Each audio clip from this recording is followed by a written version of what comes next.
lá no livro de Lucas. Mateus, Marcos, Lucas. É o terceiro livro do Novo Testamento. Lucas capítulo 10. Lucas 10. Enquanto os irmãos se localizam na Bíblia aí, certo? Lucas 10 fala do papel, se puder botar ali, ô Lucas. Combinou contigo, né? Lucas 10, capítulo 1, versículo 12, depois 17 a 20. O tema da nossa pregação de hoje é o papel do cristão. O papel do cristão, né? Se nós vamos lá, eu tenho um amigo agora, meus irmãos, que botou 5 estentes. Ele pescava comigo, deu um colar no coração dele e botou 5 molinhas no coração. Se ele vai lá no cirurgião, cardiologista, para botar as 5 molas, ele espera que o cara bota as molas tudo bonitinho ali, para que funcione, para que o coração volte a bater, não é assim? Se os irmãos vão para uma padaria, os irmãos esperam comprar pão. Se o irmão vai lá numa mecânica e vai consertar o pneu do seu carro, ele espera que o seu borracheiro coloque o pneu certinho, né? Não é igual uma vez que eu fui colocar o meu carro na revisão, fui encher os pneus estavam tudo frouxo, tudo quase caindo, né? Então a mesma coisa nós cristãos. Nós temos um papel para desempenhar. Se nós não desempenhamos esse papel, nós somos só cristãos de fachada. Nós estamos numa igreja, nós estamos escutando a palavra, mas não estamos fazendo o papel que a nós é requerido. Isso é muito importante, meus irmãos. Há tantas igrejas hoje, há tantas ofertas, é church, agora não se chama nem mais igreja, agora é church. Para mim ainda continua sendo igreja, lugar de oração, lugar de quebrantamento, lugar de humilhação, lugar de confrontamento. A minha igreja continua sendo isso, não é lugar onde nós somos animados, onde nós somos paparicados, mas é o lugar onde nós escolhemos ouvir a voz de Deus. Amém? Né? Certo? Então vamos para Lucas 10. Né? Então, Lucas 10 fala do papel do cristão, qual é o propósito dele, né? Ou seja, o que o Senhor requer que os cristãos venham a fazer no mundo que já foi falado aqui, que a introdução, né? O Edivaldo falou que nós não devemos nos conformar com esse mundo. O mundo ele foi feito perfeito, Deus criou todas as coisas e a cada dia que Ele criava alguma coisa Ele se alegrava, mas a partir do momento que entra o pecado no mundo, o mundo começa a se corromper, o mundo começa a se deteriorar, o mundo começa a se estragar. Então hoje nós vemos cada vez um mundo de mal. Pastor, vai melhorar? Não, vai piorar. Vai piorar porque, como dizia Billy Graham, a Bíblia é o jornal de amanhã. Tudo que está acontecendo já está na Bíblia. E tudo que vai acontecer conforme a Bíblia descreve. Porque a Bíblia não é o que o pastor Jorge acredita. A Bíblia não contém a palavra de Deus. A Bíblia é Deus falando conosco. Amém. Sempre que você quiser ouvir a voz de Deus, abra a sua Bíblia. Não diga que Deus não está falando com você quando a sua Bíblia se mantém fechada. Então, sempre que você querer ouvir uma voz correta, se dobre diante da palavra de Deus, né? Sempre ore, peça para o Espírito Santo, oração bem simples, o Espírito Santo fala comigo, e Ele fala através de mim, né?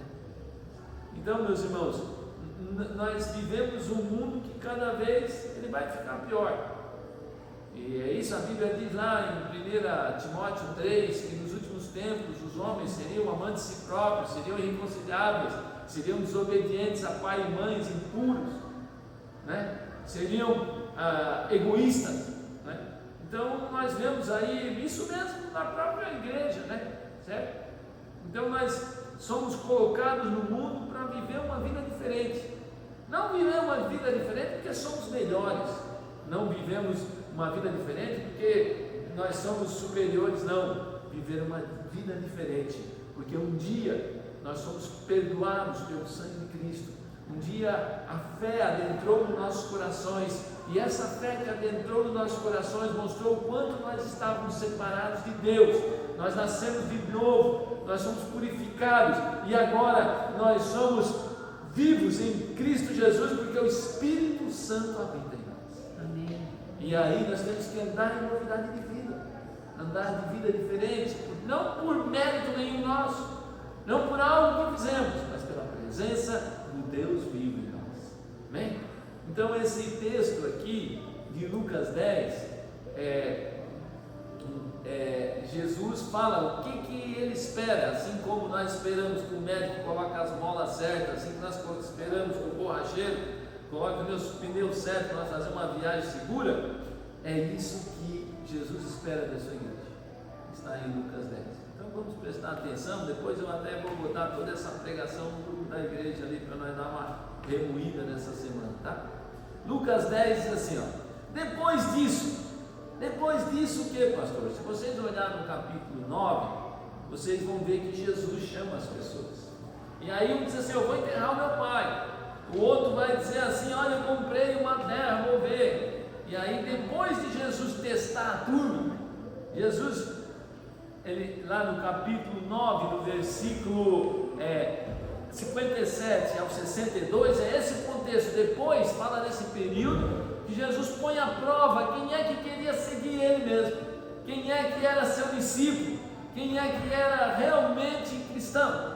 Depois disso, é isso que ele está falando. Depois disso, ele remete ao contexto anterior ali no capítulo 9, versículo 57 ao 62, quando ele diz, Jesus diz assim: olha, os meus discípulos não têm jaguar, os meus discípulos não têm maçã lá em Miami, não estão em Orlando, Jesus disse assim: olha, vocês vêm aqui ver, as raposas têm os seus covis, mas o Filho do Homem não tem onde botar essa cabeça. A pior coisa que tem é ver um homem de Deus pomposo, orgulhoso, com bolsa da Armani de 80 mil, todo prosa. O Evangelho não é isso. O Evangelho nunca foi isso.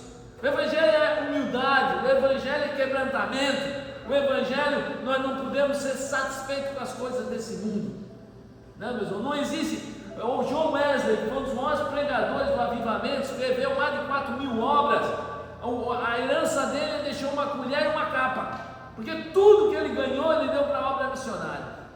E hoje nós estamos vendo o oposto, pequenas igrejas, grandes negócios, certo? É church, é isso, é aquilo, não. O Evangelho é... Quando eu me converti, meus irmãos, há 37 anos atrás, eu ia numa igreja na estação focal que era um galinheiro atrás da casa de um senhor.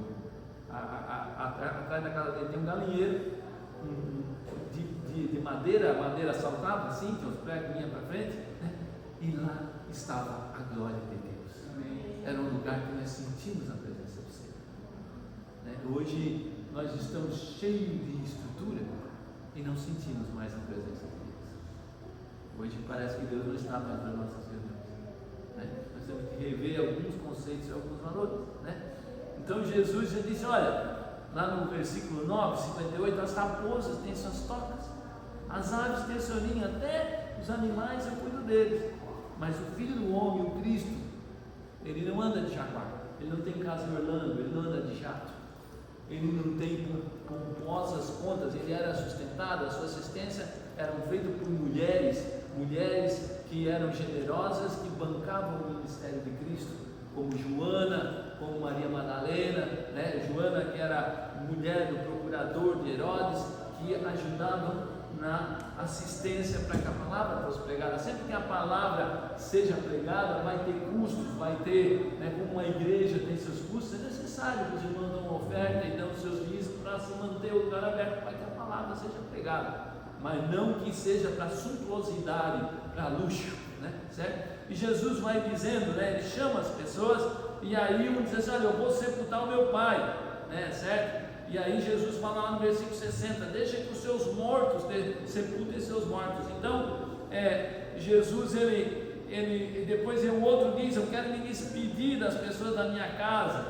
E aí Jesus diz: ninguém que põe a mão no arado volta para trás, é apto do reino de Deus. Então, depois de Jesus colocar as provas, então Jesus chama os 70 discípulos e fala o que ele espera, qual é o papel que ele espera da igreja.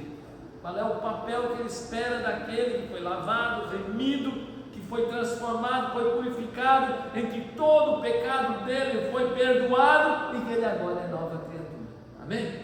Aí é isso que Jesus nos ensina agora em Lucas 10. Vamos lá, então diz assim, ó, depois disso, depois de colocar as pessoas à prova, o Senhor escolheu outros 70, né? Aqui não são apóstolos, são discípulos, tá? Porque os apóstolos estão lá em Lucas 6 e está lá em Marcos 5. Jesus passa a noite inteira em oração para escolher os 12 apóstolos.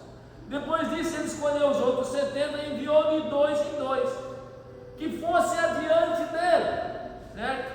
Ele sempre vai na frente, certo? Para cada cidade, no lugar onde ele haveria de passar. A seara, ela é grande, mas os trabalhadores, sempre vai faltar trabalhador para a obra de Deus, sempre precisa de gente, sempre precisa, porque a obra é grande. Por isso peça ao Senhor. Olha como é que ele começa o papel para a igreja. Ele começa o papel da igreja pedindo para que a igreja ore, pedindo para a igreja rogue. Não há trabalho com Deus sem o Deus que trabalha. Nós não podemos fazer nada sem antes estar com Deus na obra. Quando nós cantamos, quando nós tocamos, quando nós fizemos qualquer coisa, nós precisamos antes rogar ao Deus, depender dele, pedir a presença dele, pedir para aquele, porque nós precisamos dele. Aí ele diz assim, ó, peçam, roguem ao Senhor da seara, ao Deus de todas as coisas, ao Criador de tudo, ao Deus que nos perdoa, ao Deus que faz o impossível, que mande trabalhadores para a sua seara.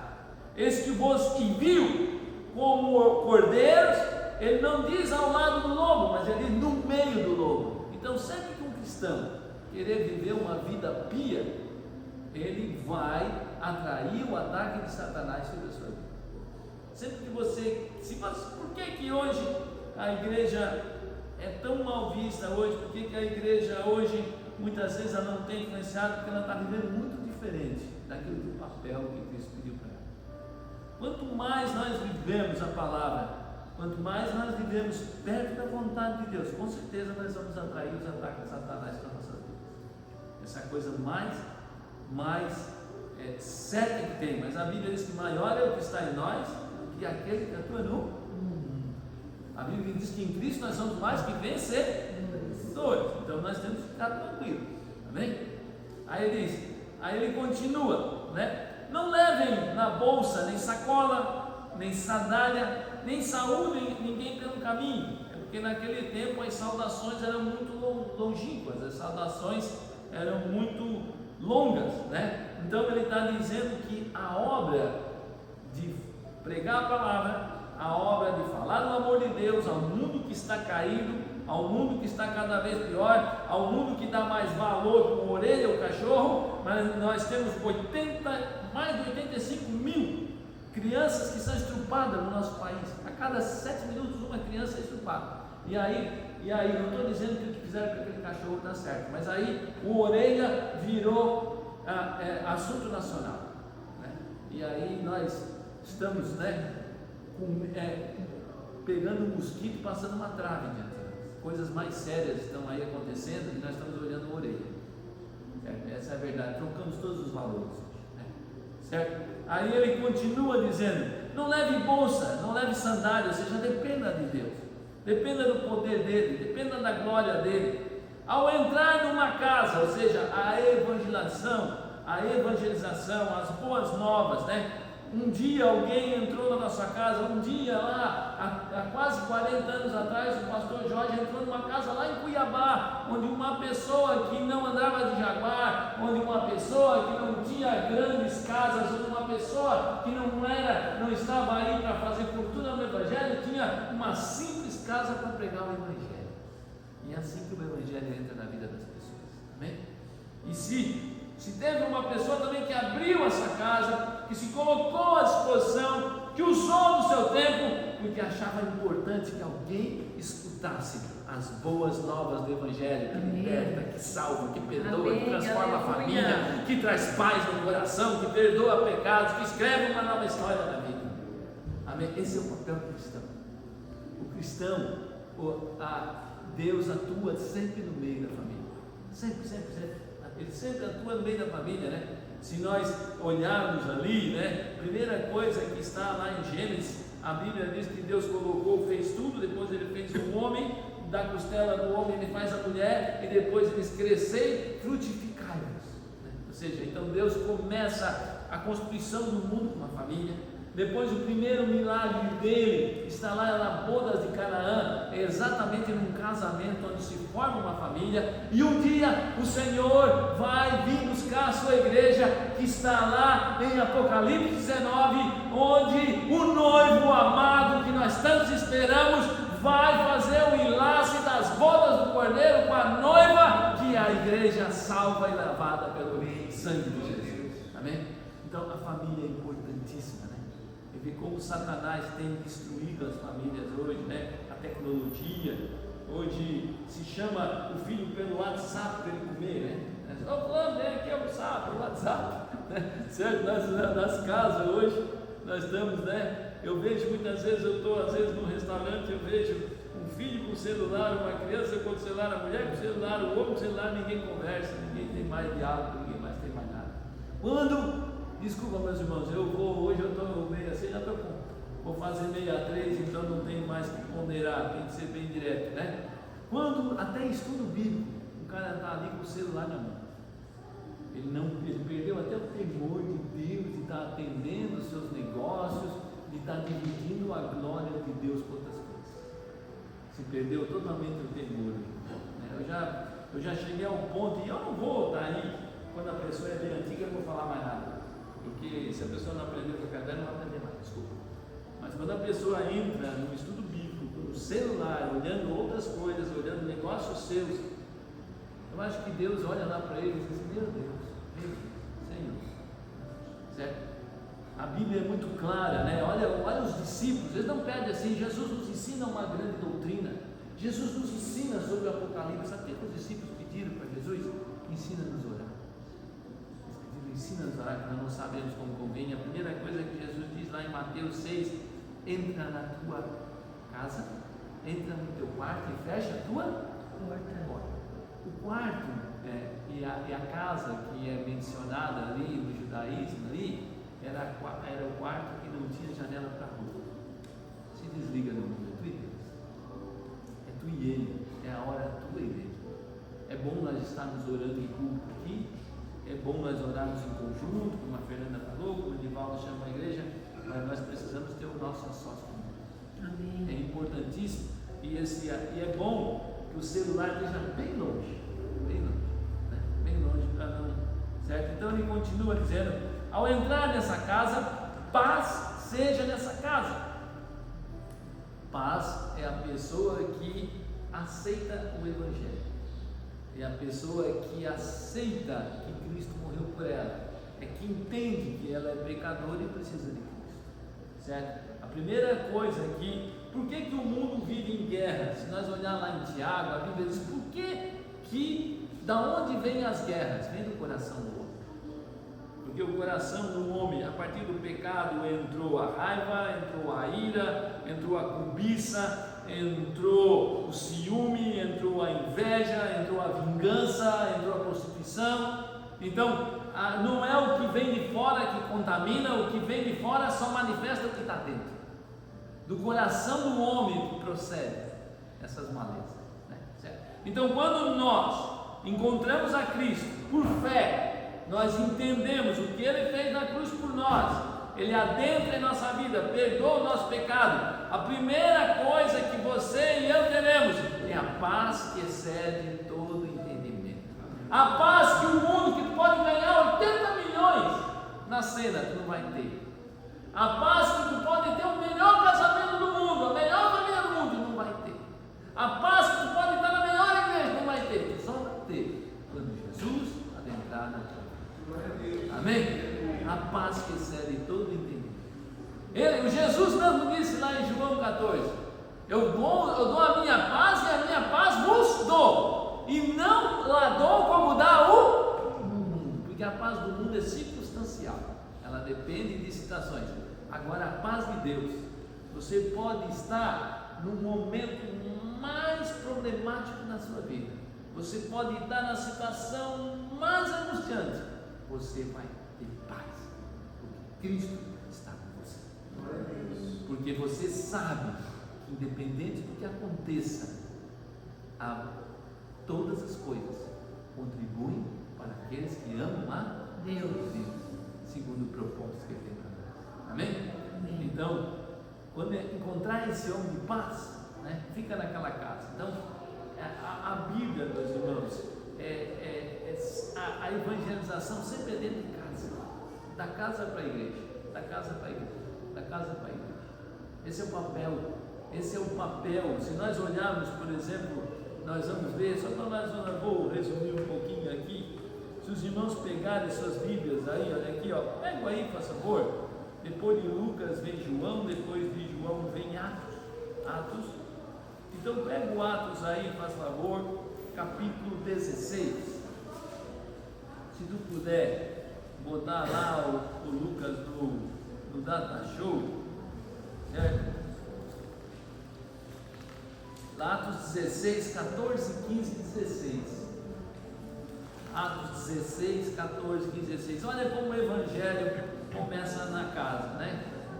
Aqui nós estamos falando da segunda viagem missionária de Paulo, certo? Paulo quer ir para o lado do Oriente, e Paulo por 3 vezes tenta ir, e aí o Espírito Santo impede ele. Paulo é um homem experiente. Paulo aqui, ele já está mais ou menos com uns 30 anos de cristão, mas por mais que nós somos experientes, nós nunca temos certeza das coisas, somos sempre dependentes de Deus, né? Certo? Então lá no capítulo 16, certo? Lá no capítulo 16, né? Certo? No versículo 6 a 9, fala das 3 negativas do Espírito Santo de Paulo querer ir ao lugar, até que ele tem uma visão, que ele vê um homem macedônio clamando, né? E diz: passa a Macedônia e nos ajuda. E aí começa todo o Evangelho a adentrar na Europa, né? Certo? A Europa foi os primórdios da Reforma Protestante, e a Europa dali se disseminou o Evangelho para todas as partes do mundo, porque um dia Paulo ouviu a voz do Espírito Santo de Deus, né? Certo? Então Paulo vai para a Macedônia, certo? Por conta dessa visão, certo? E chegando lá na Macedônia, quando ele chegava, a primeira coisa que Paulo fazia era ir na sinagoga, certo? Mas quando não tinha uma sinagoga, eles podiam reunir assim em praça pública quando tivesse 10 pessoas, né? E na sinagoga eles sempre rejeitavam a Cristo, sempre. E aí Paulo então reúne essa turma, e aí lá no versículo 14, 16, 14, diz assim, uma mulher chamada Lídia, da cidade de Tiatira, que era uma comerciante famosa, vendedora de púrpura, temente a Deus, ela até tinha temor de Deus, mas ela ainda não tinha nascido de novo, ela não era perdoada ainda, mas ela era ligada nas coisas de Deus, nos escutava, e a Bíblia diz que o Senhor abriu o seu coração, né? Então Deus abriu o coração dela, para que através do Espírito Santo ela tivesse entendimento das boas novas de salvação. E a primeira coisa que ela falou, ela assim: olha, se realmente, certo, Deus salvou a minha vida, se realmente Ele fez o que ninguém podia fazer por mim, a primeira coisa que ela faz, de maneira imediata, ela é batizada. Olha ali, ela creu em Cristo, ela creu no seu pecado, ela creu que estava separada de Deus. Lá no versículo 15, ela já foi batizada imediatamente. E a primeira coisa que ela faz é assim: ela abriu a sua casa, para que o Evangelho fosse abençoador de outras pessoas. Então o papel do cristão, o que é? Abrir a sua casa. Abrir a sua casa. Mas não é só para tu mandar a igreja, para que outras pessoas ouçam a mesma mensagem que nós ouvimos, para que outras pessoas sejam abençoadas com a mesma mensagem que nós vemos, né? A Bíblia vai dizer, meus irmãos, que depois disso aqui, Deus abriu o coração dela, né? O Evangelho começa a entrar na Macedônia. Uma mulher que era endemoniada ali, que era usada com espírito demoníaco. Vocês pensam que o dinheiro ele só abençoa o povo de Deus, né? Satanás dá dinheiro para todo mundo. Porque a Bíblia diz que, se possível, Satanás nos últimos tempos vai se transformar em anjo de luz, certo? E, se possível, vai enganar até os escolhidos, certo? E essa mulher aqui, ela era usada para um espírito adivinhador para dar lucro para os seus senhores, mas era um espírito demoníaco, E quando Paulo e Silas iam pregar ali, ela ainda elogiava, ela dizia assim: esses homens são servos do Altíssimo. Esses caras aí são, se fosse hoje, o cara ia dizer assim: pai, eu sou bom, eu sou, Deus está me usando, né? Certo pastor, eu não lembro se era Jonathan Edwards ou se era David Bryan, disse que uma vez Deus usou ele e ele falou uma palavra muito boa, e quando ele desceu do púlpito, né, aí um cidadão falou assim: Deus usou muito o senhor essa noite. Aí Jonathan Edwards olhou para o cara e disse assim: eu sei, Satanás já me falou lá em cima sobre isso. A glória, a honra, o poder, o louvor, a adoração de Deus. Amém. A Ele glória. Nós somos simples servos na mão de um Deus poderoso. Amém. Ele deve ser louvado, Ele deve ser exaltado. A nossa dependência deve ser dele, a nossa intimidade deve ser dele, a nossa adoração é toda dele. Amém? Certo? Né? E aquela mulher falava, e Paulo começou, sendo um homem que tinha um dos dons do Espírito, que se chama discernimento do Espírito. Ele começou a anotar, ele começou a pedir discernimento de Deus, ele começou a orar, até que ele viu que aquele Espírito não era dele. E ele ora, e aquela moça é totalmente liberta. Então vocês veem aqui, se a Lídia não abre a sua casa, essa mulher não é liberta, porque abriu a casa, porque alguém entendeu que o nosso Deus é um Deus que cura, é um Deus que liberta, é um Deus que abençoa, é um Deus que restaura casamento, é um Deus que dá casamento, é Deus que faz a sua obra. Aleluia. Então, quando você abre a sua casa, você tem a sua perspectiva de melhorar a vida de alguém espiritualmente, e ainda mais, você tem a esperança de que essa pessoa conquiste a maior dádiva do mundo, que se chama salvação. Amém? Sabe por quê? Não adianta nada nós ter tudo e não ter salvação. Se nós tirarmos Jesus do nosso coração, nada vai preencher aquilo que Jesus pode fazer. Amém?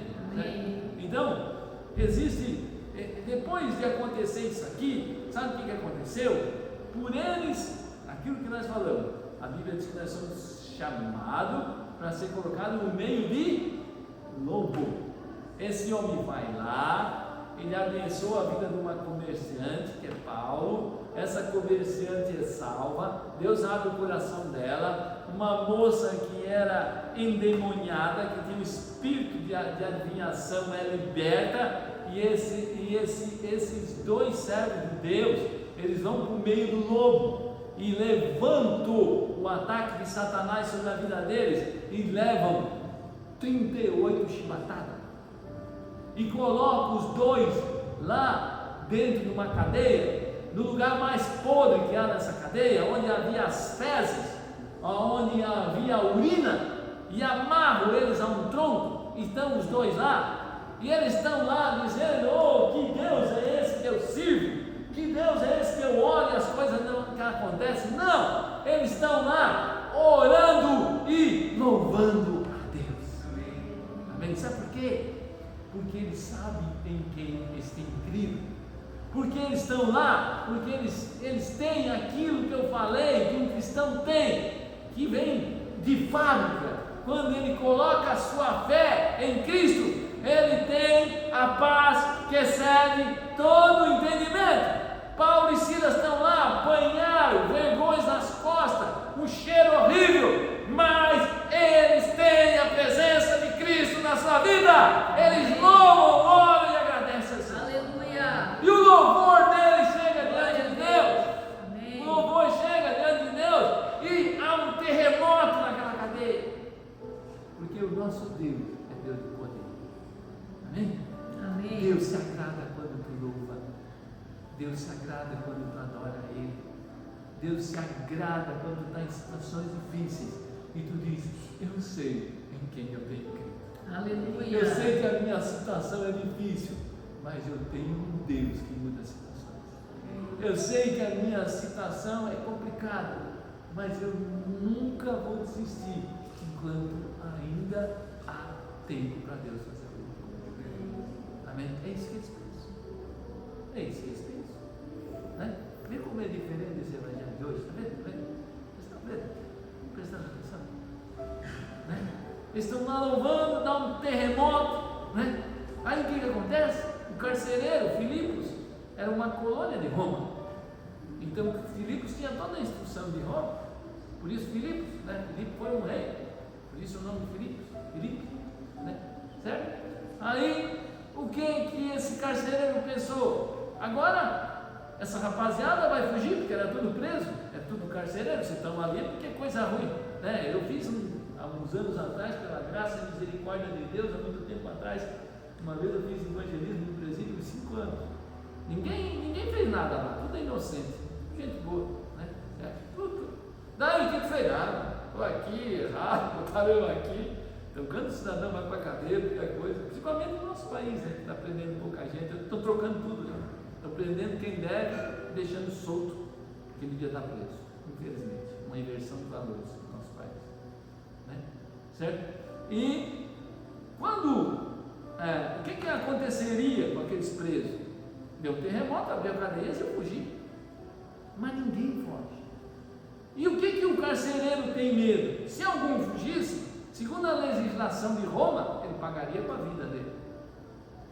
Então a primeira coisa que dá um terremoto, o carcereiro chega e pensa em tirar a sua vida, porque ele disse: Roma vai me matar porque alguém fugiu. Aí Paulo, que é um cristão, um cara lavado e remido pelo sangue de Cristo, que faz o papel certo que um cristão tem que fazer, ele diz: pode ficar tranquilo que a rapaziada está toda aqui, ninguém fugiu, ninguém, está tudo aqui os presos. E aí aquele cidadão, aquele carcereiro, ele chega para Paulo e diz: o que eu devo fazer para ter a vida eterna? Amém?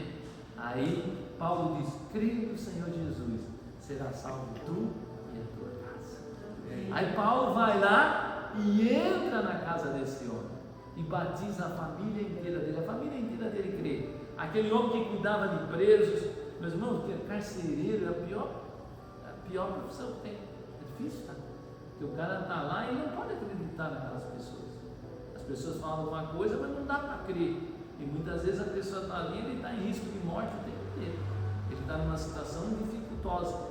Aquele carcereiro, primeira coisa, quando ele encontra Jesus, ele lava os vergões da pele de Paulo, ele trata Paulo com carinho, porque o amor de Deus foi derramado no coração daquele homem. E aquele homem agora tem uma maneira, uma expectativa, uma esperança de viver de forma muito diferente. É isso que o Evangelho faz.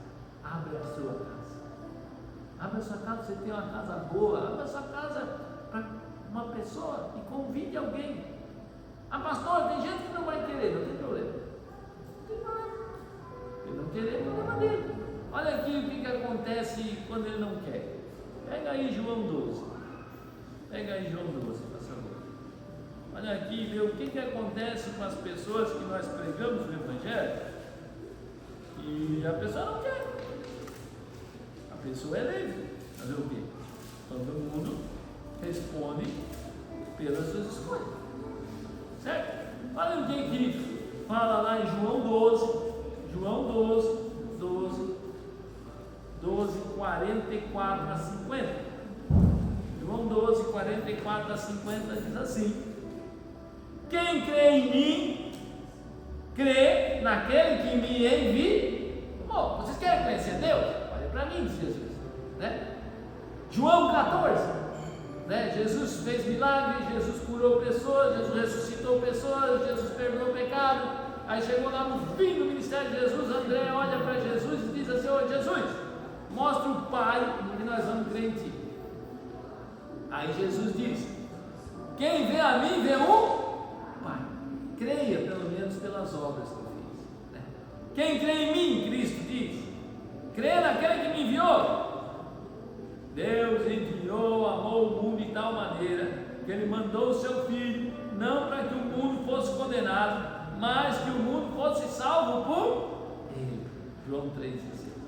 Eu vim como luz para o mundo, a fim de todo aquele que crê em mim não permaneça nas trevas. Então, enquanto nós não, por fé, aceitamos Cristo, nos humilhamos diante dele, nós estamos andando no escuro, em trevas, certo? Já viu alguém andar no escuro e chegar em algum lugar? Já viu alguém andar no escuro e acertar o caminho? É difícil, certo? Se alguém ouvir as minhas palavras e não as guardar, não aceitar, não se submeter, não ter fé, eu não julgo, porque eu não vim para julgar o mundo, eu vim para salvar. Quem me rejeita e não recebe as minhas palavras, já tem quem o julgue. A própria palavra que eu falei, o julgará no último dia. Então vai ter um julgamento, tá? Só pode pegar aí Mateus 25, Deus vai colocar as ovelhas para um lado, vai colocar os cabritos para o outro, Deus vai julgar, vai julgar. Ah, pastor, ninguém pode julgar ninguém. Não é isso que a Bíblia diz. A Bíblia diz que nós não podemos julgar segundo a ótica dos fariseus. Se um dia o pastor de vocês aqui estiver falando alguma coisa fora da Bíblia, eu devo ser julgado. Se segundo qualquer líder que um dia eu vou partir, mas Deus vai levantar outra pessoa, qualquer pessoa que estiver aqui em cima e ele falar qualquer coisa que não estiver na Bíblia, julgue ele. Nós devemos julgar sobre a instrução correta que está na palavra de Deus. Somos julgados pela palavra. A palavra nos julga. Amém, meus irmãos? Nós devemos andar segundo a orientação da palavra de Deus. Ela é a nossa régua, ela é o nosso padrão, ela é a maneira a qual Deus deixou para que nós andássemos nesse mundo. Amém? Por isso que a Bíblia diz: luz para o meu caminho e lâmpada para os meus pés é a tua palavra. Certo? Como é que nós vamos se guardar do pecado? Colocando a tua palavra no nosso coração. Meus irmãos, há uma série de países em que as pessoas não podem ter mais Bíblia. Na China, há pouco tempo, sabe, eles brigavam para ter um pedacinho de Bíblia para ler, porque o governo institucional da China só botava o que ele queria. A Bíblia é totalmente adulterada segundo aquilo que ele queria que as pessoas aprendessem. As pessoas se brigavam. O culto lá demorava 6 horas, porque as pessoas têm fome e sede da palavra de Deus. Nós aqui era culto 3 vezes por semana, passou para 2, passou para 1 por semana, daqui a pouco nós estamos indo na Europa, 1 cada 15 dias, e daqui a pouco as igrejas vão virar bairro, pub, né? Loja, Alemanha, Holanda, Inglaterra, igrejas não se mantêm mais e agora viram boate, pub, bar. Lugar onde era ministrado salvação, onde era ministrado cura, onde era ministrado perdão, agora é incentivo à prostituição. Por quê? Porque nós estamos se afastando da palavra de Deus. Essa é a verdade, né? Certo? Então, olha aqui, ó.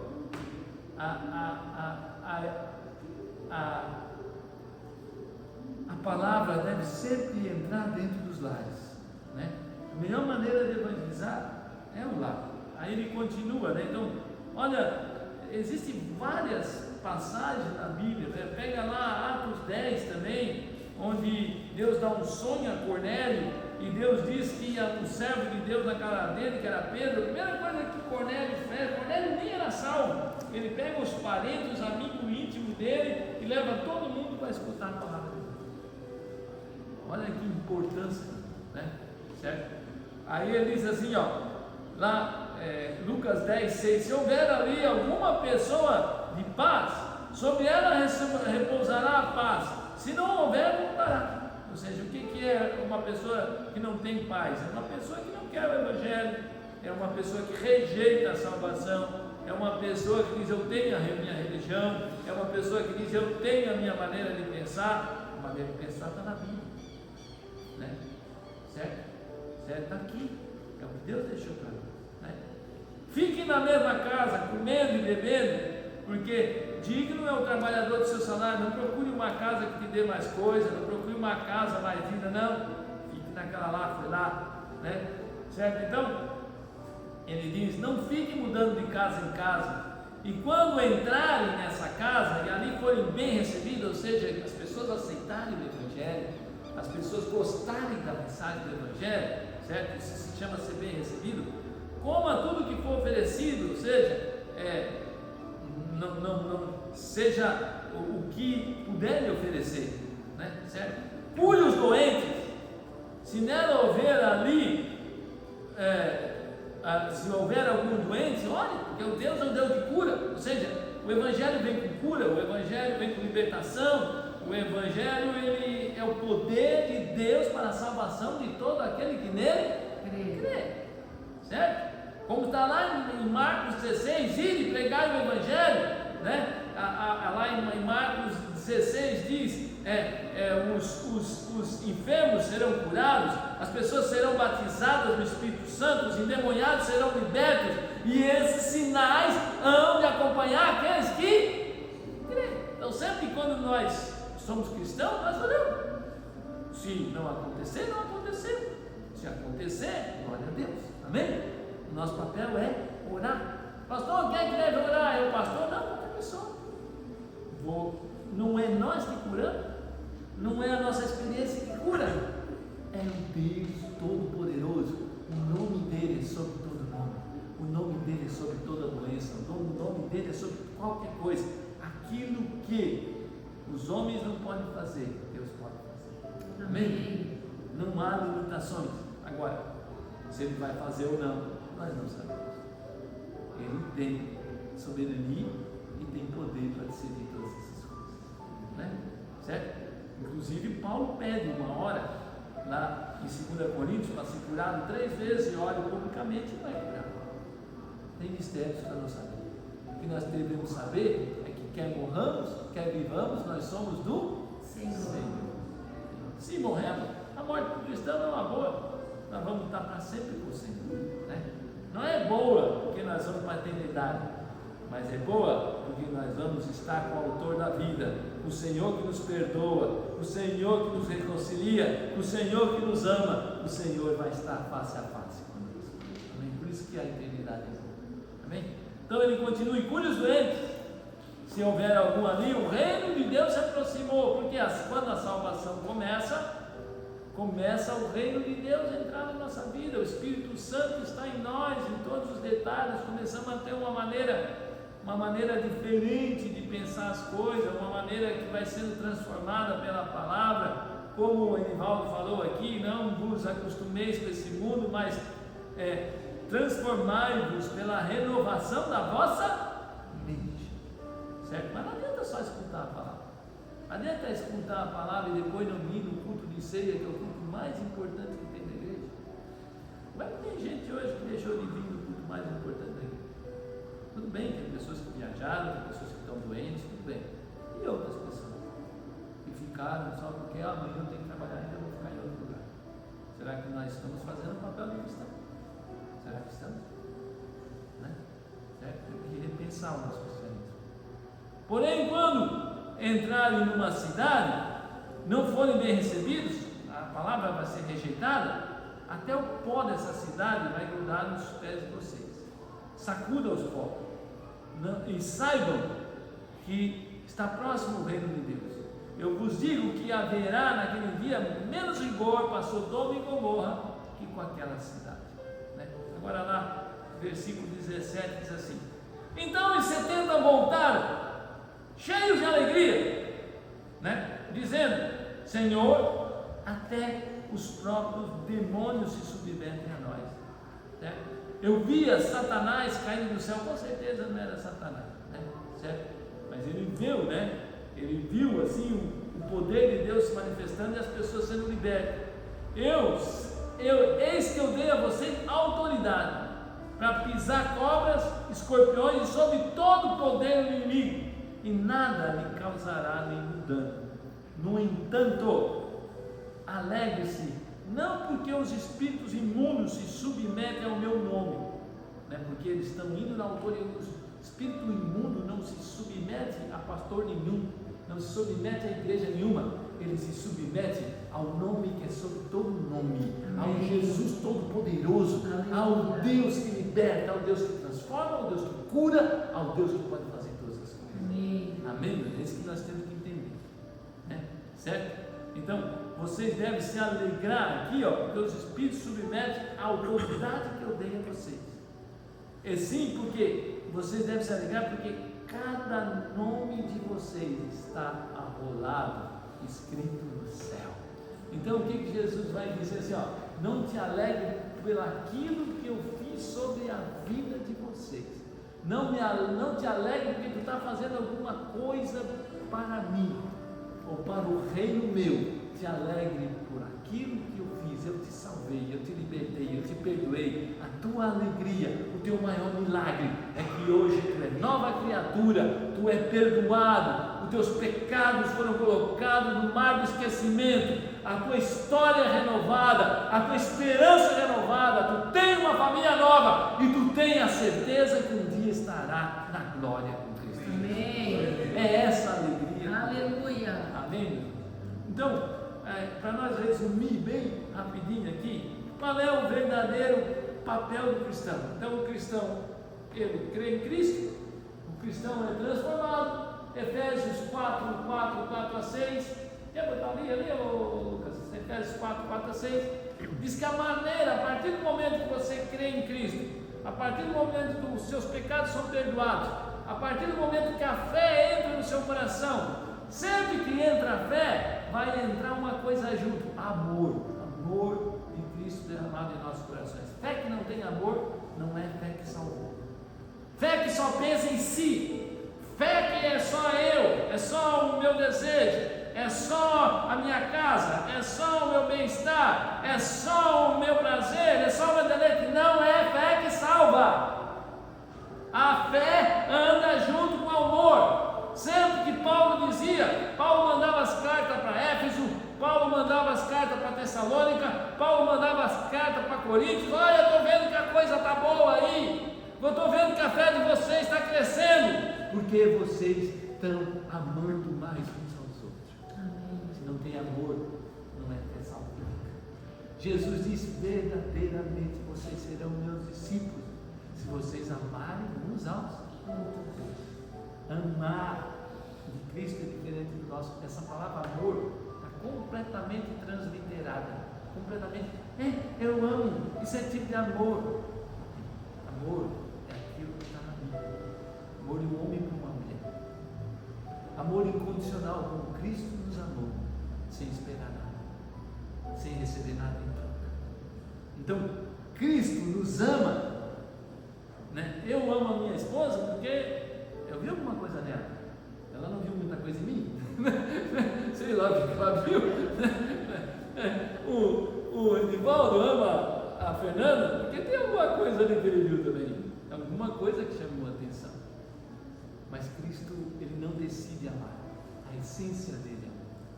Ele nos ama porque Deus é amor. Amém. Amados, amemos uns aos outros, porque quem ama é nascido de Deus.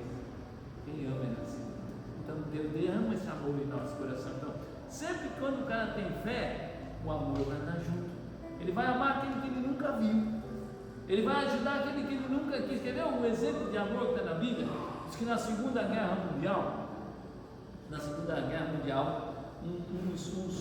uns cidadãos lá que ficaram presos no Japão, quando eles foram atacar o Japão, os soldados ingleses, eles foram presos e estavam construindo uma ponte.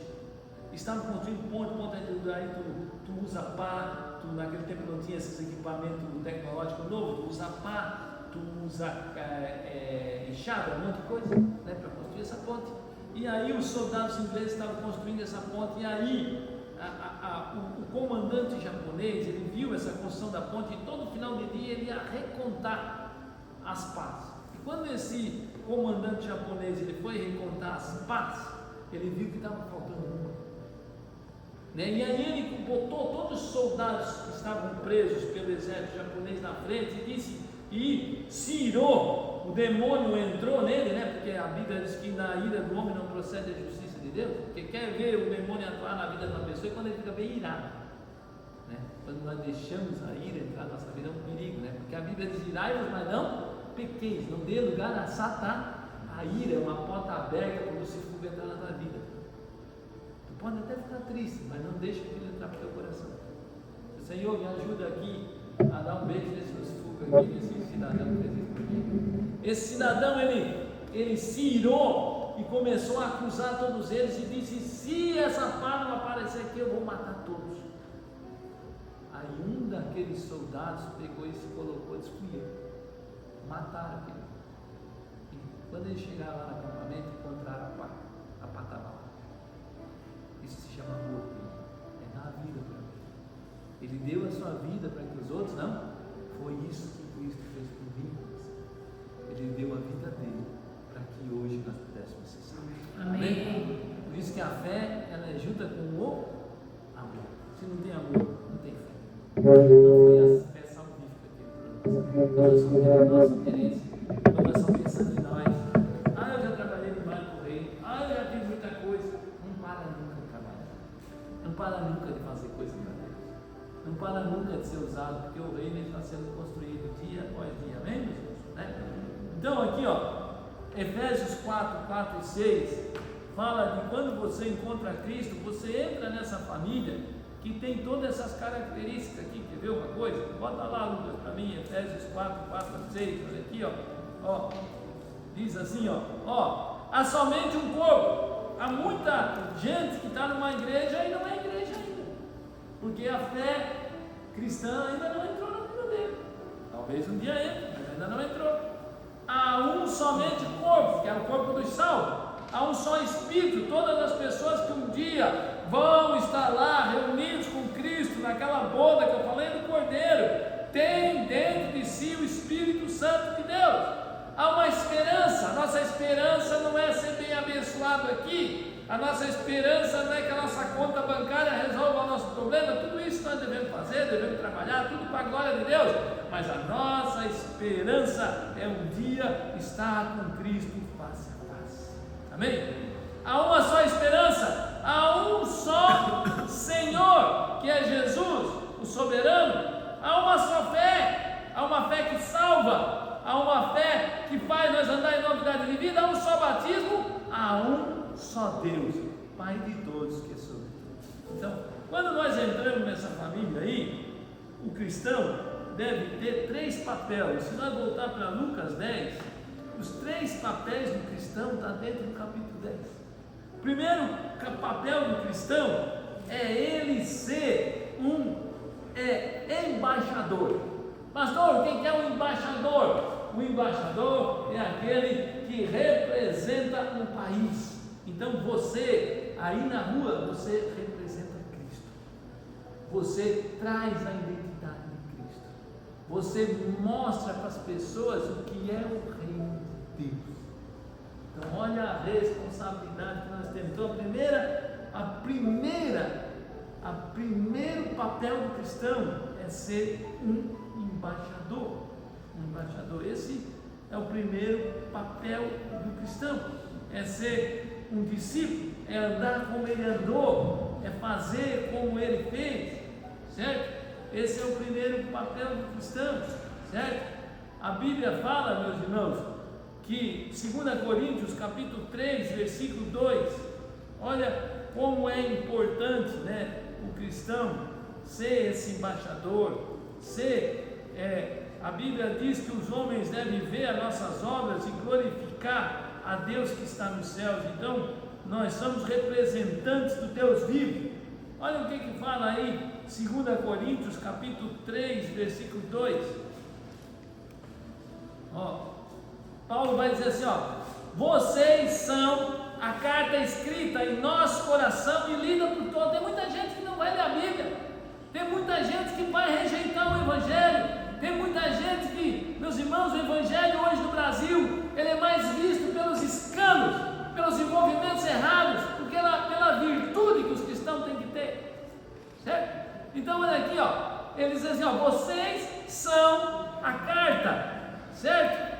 Carta escrita em nosso coração, conhecida e lida por todos.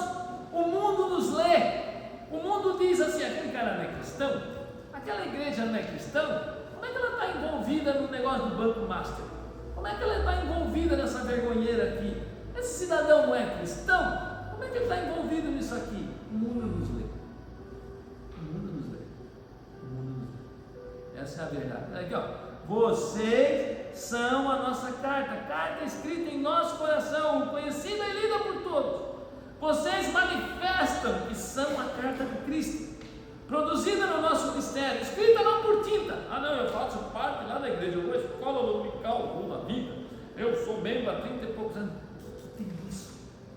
Se tu não é uma carta viva, se quando é para perdoar, tu não perdoa, se quando dá uma trancada no trânsito, a primeira coisa que nós fizemos é se achar cheio da razão, ou se quando uma atendente vai lá e atende mal, já alta a boca dela, né?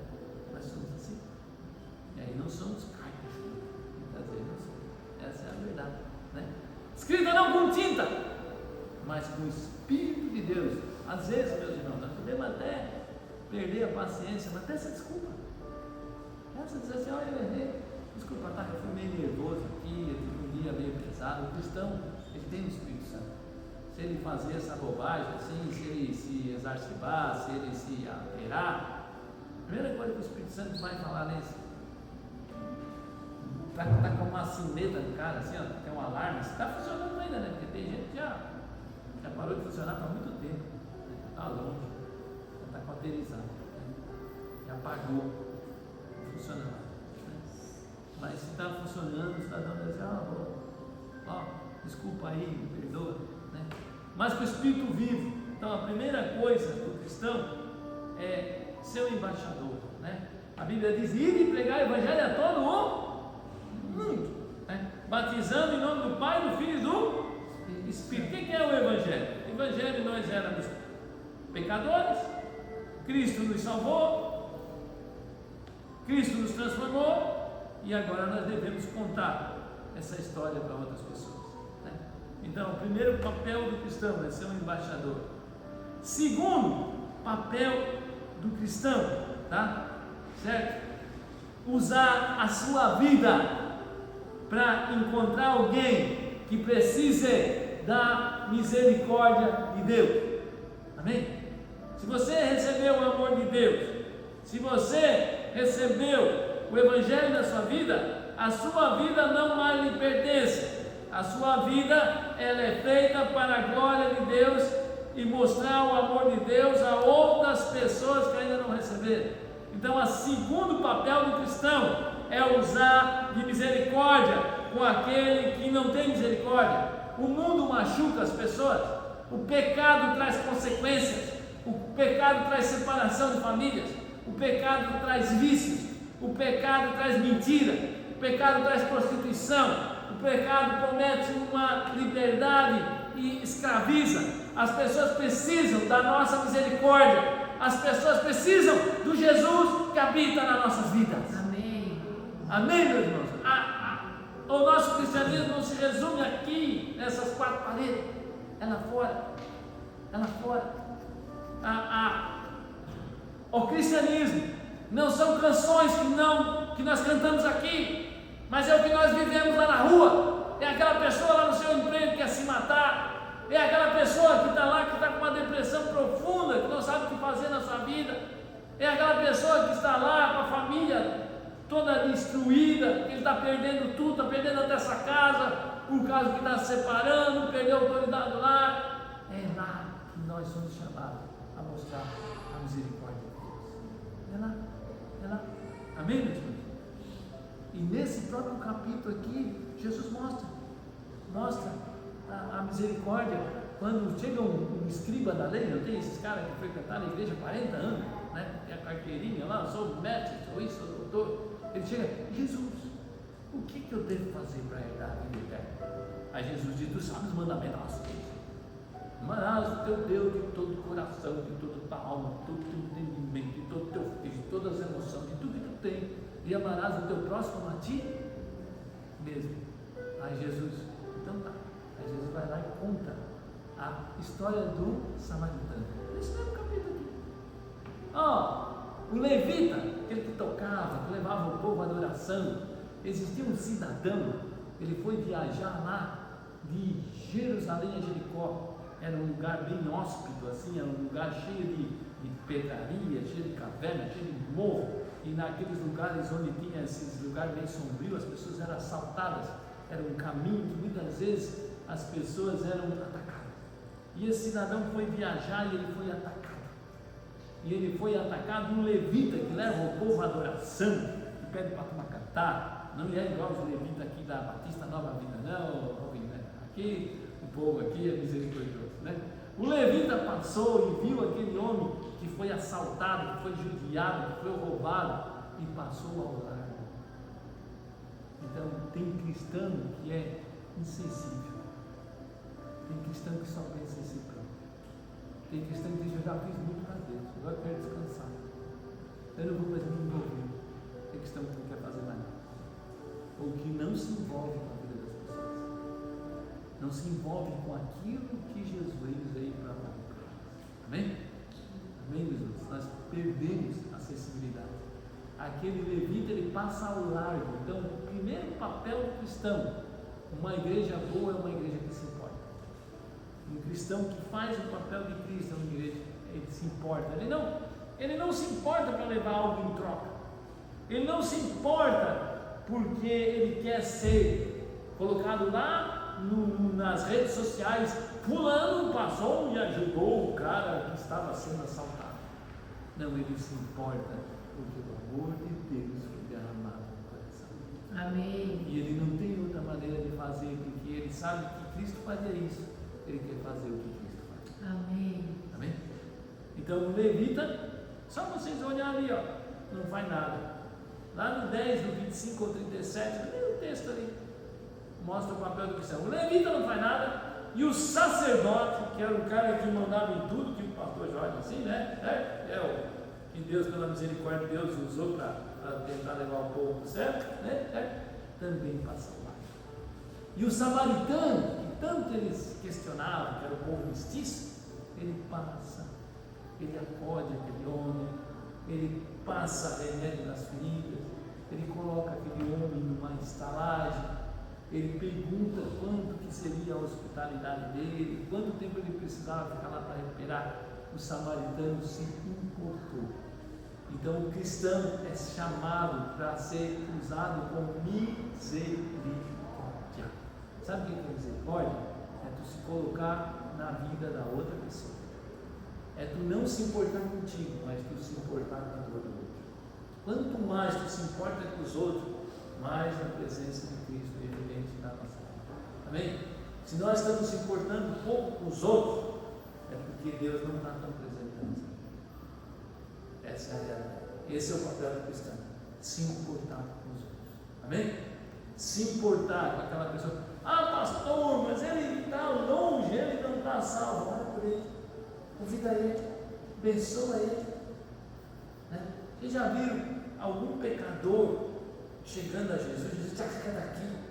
Ele disse isso para a mulher adulta. Ele disse: aqui, cadê os teus acusadores? Ninguém te condenou? Vai, não peques mais. Né? O Senhor, ele sempre usou de misericórdia com as pessoas, né? Para ver se eles pudessem ser perdoados. Né? Certo? E por último, para nós acabar aqui, certo? O papel do cristão também está, certo? Ali no capítulo 10 de Lucas, está todo o papel do cristão, está ali.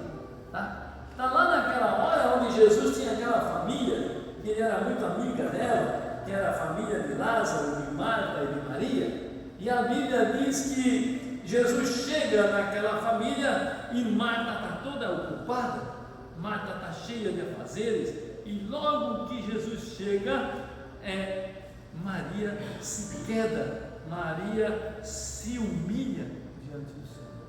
Então o terceiro papel do cristão é ter tempo para o Senhor, ler a palavra, se colocar em submissão.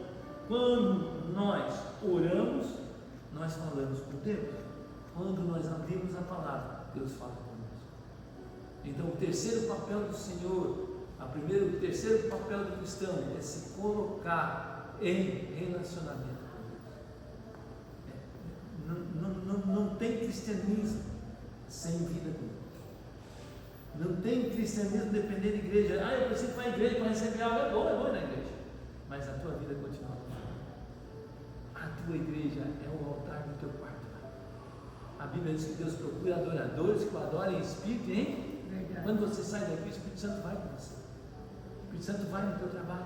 O Espírito Santo vai no relacionamento com o teu marido. O Espírito Santo está lá quando tu está lavando a roupa, o Espírito Santo está contigo. Quando tu está lavando a louça, o Espírito Santo está contigo. Quando tu está trabalhando, o Espírito Santo está contigo. Então, onde tu está, o Espírito Santo vai contigo.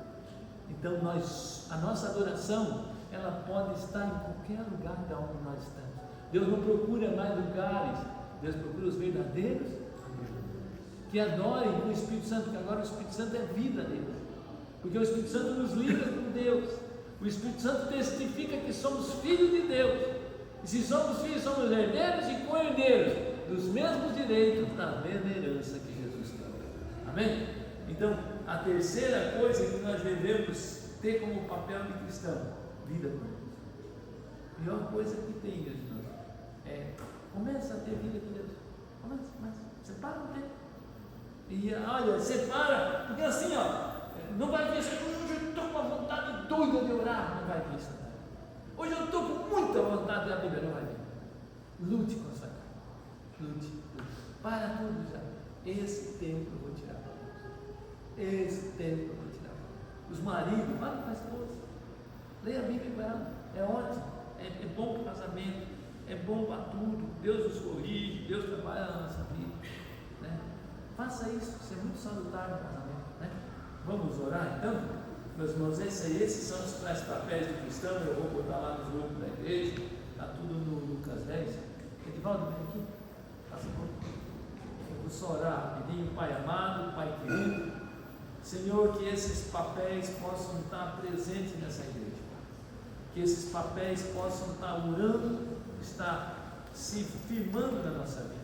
Senhor, trabalhe e sonda os nossos corações, Pai, para ver, Senhor, se realmente, Pai, nós estamos cumprindo o Teu propósito como novas criaturas, como os filhos de Deus, como embaixadores do reino de Deus, como pessoas que carregam o nome que está sobre todo nome, o Cristo adorado, o Cristo benigno, o Cristo todo-poderoso, o Cristo amoroso, que nós possamos estar evidenciando, Pai, essa misericórdia desse Cristo que está na nossa vida. Senhor, trabalhe em nós, através desse capítulo, Pai, e nos mostra quais os papéis, Pai, que precisam ser restaurados na nossa vida contigo, Pai. E abre, Senhor, o nosso entendimento através do Teu Espírito Santo, trabalhando em nossas vidas, Pai, para que possamos cumprir o propósito ao qual um dia nós fomos chamados, Pai. É a nossa oração em nome de Jesus. Amém? Amém.